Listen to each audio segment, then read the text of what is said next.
Hello everyone. Welcome back to this lecture series on chemical and physical equilibria. This is lecture number 21. In this lecture, I am going to discuss slopes of different equilibrium curves in the pressure versus temperature graph. Then I am also going to discuss how to derive the expression for Classius-Clapeyron equation, which is very useful in solid to vapor and liquid to vapor equilibrium process. Okay, yeah, let's get into the topic. Slopes of different equilibria in pressure versus temperature graph. In the last lecture, I had discussed how to derive the expression for Clapeyron equation. So this is the Clapeyron equation: dP by dt is equal to delta Sm by delta Vm. Here delta Sm is nothing but change in molar entropy for the transition, and delta Vm is nothing but change in molar volume for the transition. Okay, so it can be any transition, solid to liquid transition or liquid to vapor transition or solid to vapor, whatever it is. Okay, yeah. So this is the expression for Clapeyron equation. Now I'll take different equilibria involving for pure substance. Okay, let us consider pure substance in this case, right? So solid liquid equilibrium and liquid vapor equilibrium and solid vapor equilibrium, okay, involving pure substances. For these slopes I am going to discuss here. Okay, slopes of these equilibria. Now solid becoming liquid, this process is called fusion, also called melting. Okay, so it is a fusion equilibria or melting equilibria. Liquid becoming vapor, this equilibrium is called vaporization equilibrium, and solid becoming vapor is called sublimation or sublimation equilibrium. Okay, now if you compare delta Sm by delta Vm for solid liquid equilibrium, see, when solid become liquid, the volume change is not so high. Okay, therefore numerator will be greater, okay, compared to denominator. Okay, therefore in this case dP by dt slope will be little large. Okay, so dP by dt for fusion, okay, is greater compared to other processes, because in solid to liquid equilibrium the denominator quantity is very small, whereas numerator quantity is very large. Because in numerator we have delta Sm. When solid become liquid, increase in entropy will be more. Okay, then in the case of vaporization equilibrium, say liquid become vapor, in this equilibrium liquid is becoming vapor. Okay, so here the change in volume, right, because the vapor phase occupy more volume compared to liquid phase, so this liquid to vapor change in volume is so huge, therefore the slope for liquid to vapor equilibrium, right, dP by dt value is very small. Okay, so compared to fusion and the dP by dt for vaporization will be very small. Okay, and we know very well the sublimation, right, the delta Sm by delta Vm for sublimation process. Okay, or I can say in the other way, for sublimation alone I will discuss here. See, dP by dt equal to delta Sm. See, for at equilibrium the process is called reversible process. For reversible process we can write delta S is equal to Q by T into delta Vm. Okay, and at equilibrium pressure is constant, so heat transferred at constant pressure is also called as delta Hm by T into delta Vm. Okay, so we can write the Clapeyron equation at equilibrium in this manner also, delta Hm by T into delta Vm. And listen, this delta HM value for sublimation is equal to delta HM value for fusion, okay, plus the delta HM value for vaporization. So definitely delta HM sublimation should be greater than delta HM vaporization. Okay, so if you compare the vaporization curve and the sublimation curve, in both the case the denominator quantity, that is delta Vm is so large. Okay, so you need not worry about delta Vm because delta Vm is almost the same for both the equilibria. What about delta Sm? Okay, to compare delta Sm, I have converted delta Sm into delta Hm. Okay, now if you compare delta Hm for sublimation definitely should be greater than the delta Hm for vaporization. Therefore, dP by dt for sublimation should be greater than dP by dt for vaporization. So keep this in mind. If you compare the slopes of fusion process, sublimation process and vaporization process in general, okay, the slope for fusion process will be very much greater compared to sublimation and vaporization, and this is the order. Keep this in mind. So in the pressure versus temperature diagram, okay, here we have generally solid here, liquid here and vapor here. Okay, see, this is solid liquid equilibria. This equilibria is solid liquid equilibria. For this, the slope will be high. The slope is very large, so you will get a steep increase. Okay, then the slope for solid vapor equilibrium. This is the slope for solid vapor equilibrium. For solid vapor equilibrium, the slope is if I just for understanding purpose, if I extrapolate this line like this, then this line is just below this solid liquid equilibrium, so slope will be less compared to solid liquid equilibrium. So the slope for solid vapor equilibrium is less compared to the slope for solid liquid equilibrium. And the third equilibrium, that is the equilibrium along this curve called liquid vapor equilibrium, right? The slope of liquid vapor equilibrium is very small compared to solid liquid and the solid vapor equilibrium. Okay, yeah. So this is the general appearance of the different equilibria involving pure substance. Okay, but in some cases, say for water or bismuth or tin, for those cases, the solid liquid curve, okay, may have negative slope, right? May have negative slope. Have negative slope in the case of water, tin, bismuth, etc. So here, what I have shown here is general appearance. In general, solid liquid equilibria has positive slope in general. So I have given this here. Okay, yeah. So this is the slopes of different equilibria involving pure substance. Okay, in the pressure versus temperature graph. Okay, now so the next one, Clasius-Clapeyron equation.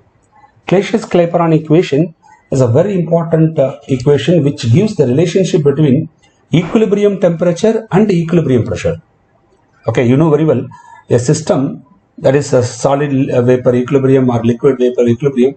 The liquid vapor equilibrium can be attained at any temperature.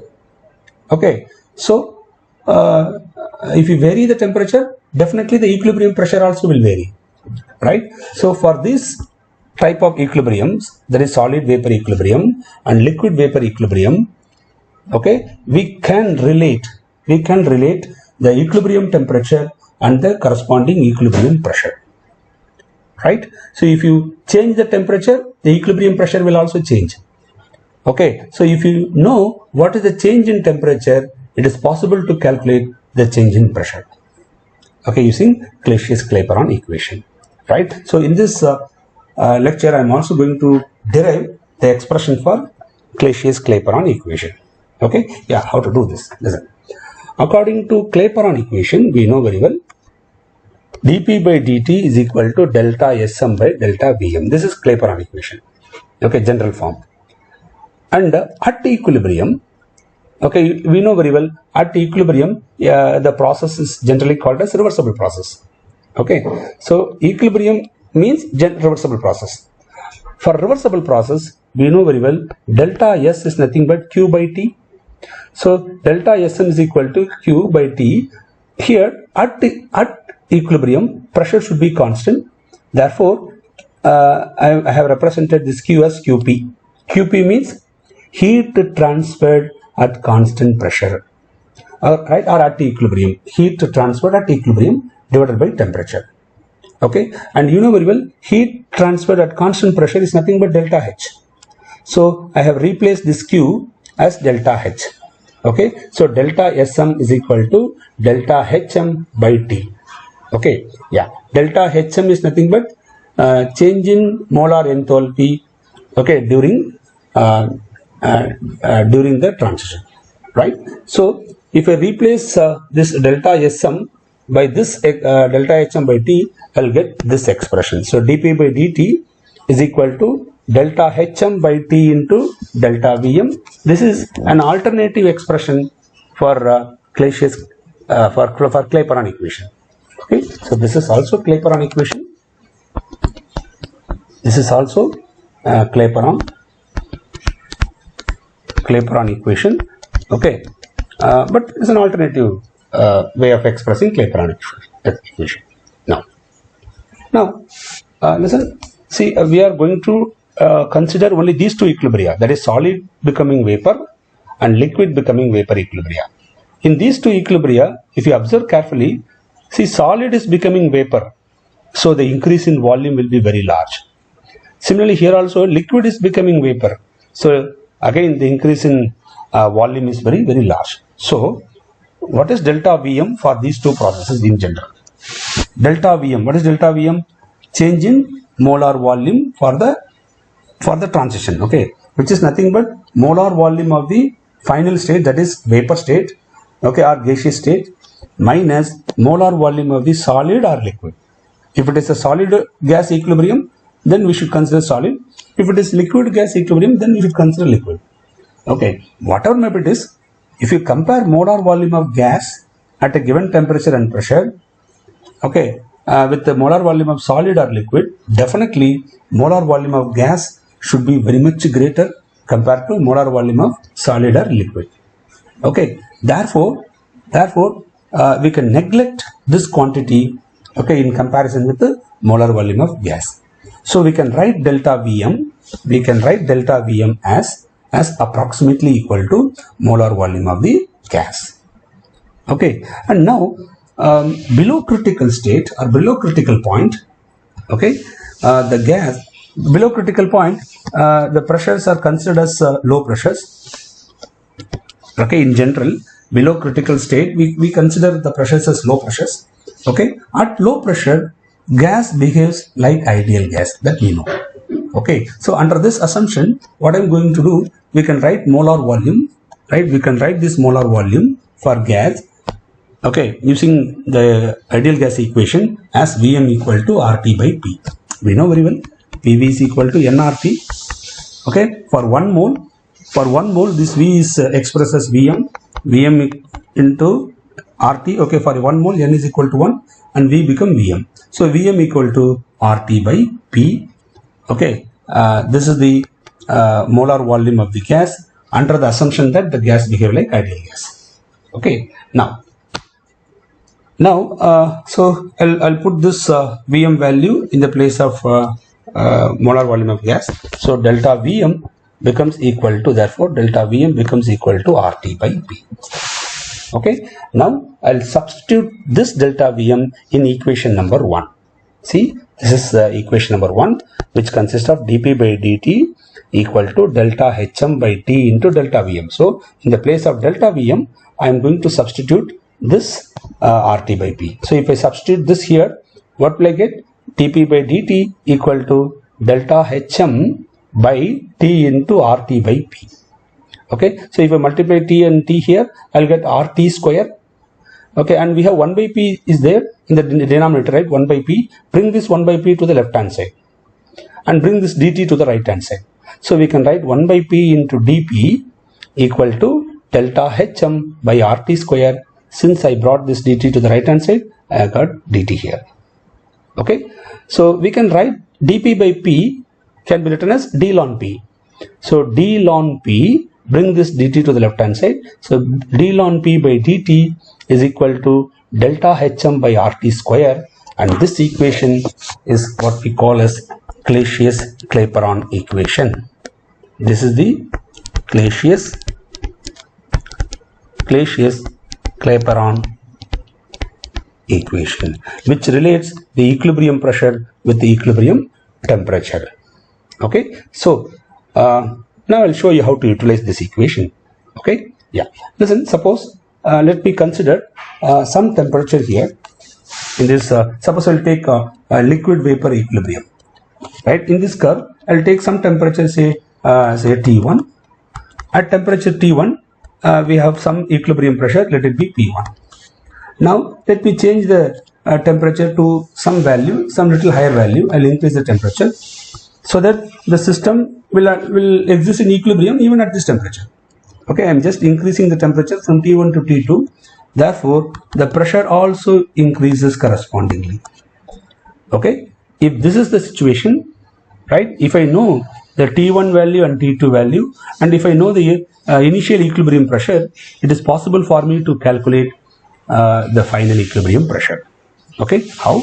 Yes, I'll do it here. Suppose, see, at the temperature T1, that the equilibrium pressure is P1, and at temperature T2, that the equilibrium pressure is P2. Here, T2 is greater than T1. Now, assume that change in molar enthalpy is independent of temperature in the interval T1 to T2. So, we have raised the temperature. Okay, but we know very well, when we raise the temperature, right, when we raise the temperature, delta Hm definitely will change. Okay, but here we are making an assumption. Okay, what is the assumption? The assumption is that, listen, while increasing the temperature from T1 to T2, we are assuming that the change in molar enthalpy, that is amount of heat absorbed, right, for 1 mole of substance, okay, for the conversion of liquid to vapor, okay, that quantity is independent of temperature, right? So if you assume that delta Hm is independent of temperature in the interval T1 to T2, then you can keep delta Hm as constant, right? So if delta Hm become constant, okay, then to find the total change, okay, we have to integrate the left hand side and right hand side. Okay, so I'm integrating left hand side as integral P1 to P2 d ln P. I brought this dt to the right hand side. Okay, and since delta Hm is independent of temperature, R is constant, you can keep them out. Therefore, delta Hm by R, you just keep it out. Integral T1 to T2 dt by t square. Okay, then what is integral dx? You know, integral dx is x. Okay, so now in the place of x we have ln p. So integral d ln p is nothing but ln p. Upper limit is p2, lower limit is p1. So you'll get ln p2 minus ln p1. Okay, ln p2 minus ln p1 can be written directly as ln p2 by p1. Okay, and in the right hand side we have delta Hm by R. Integral of dt by t square is minus 1 by t. Upper limit is t2, lower limit is t1. So if you substitute the upper limit and lower limit, okay, and if you make small manipulation, you will get 1 by t1 minus 1 by t2 here. Okay, so ln p2 by p1 equal to delta Hm by R into 1 by t1 minus 1 by t2. Okay, then if you convert ln into log base 10, okay, log base 10, you have to multiply this by 2.303, right? I brought this 2.303 to the right hand side. So log P2 by P1 is equal to delta Hm by 2.303 R into T2 minus T1 by T1 into T2, and this equation, okay, is the other form of Clasius-Clapeyron equation. Clasius-Clapeyron equation. Okay, yeah, so this is how we have to derive the Clasius-Clapeyron equation, which gives us an idea about how to calculate the molar enthalpy change. okay, or a change in molar enthalpy for a particular transition. Okay, yeah, so under the assumption that delta Hm is independent of temperature in the range T1 to T2, right, it is possible to evaluate, okay, the value of delta Hm provided the value of T1, T2, P1, P2 are known. Okay, if these values are known, then we can evaluate the value of delta Hm, right?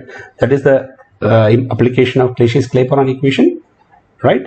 I hope you have understood this concept clearly. Okay, we'll meet with the there is a phase diagram for one component, two component systems in the forthcoming lectures. Okay, thank you for listening.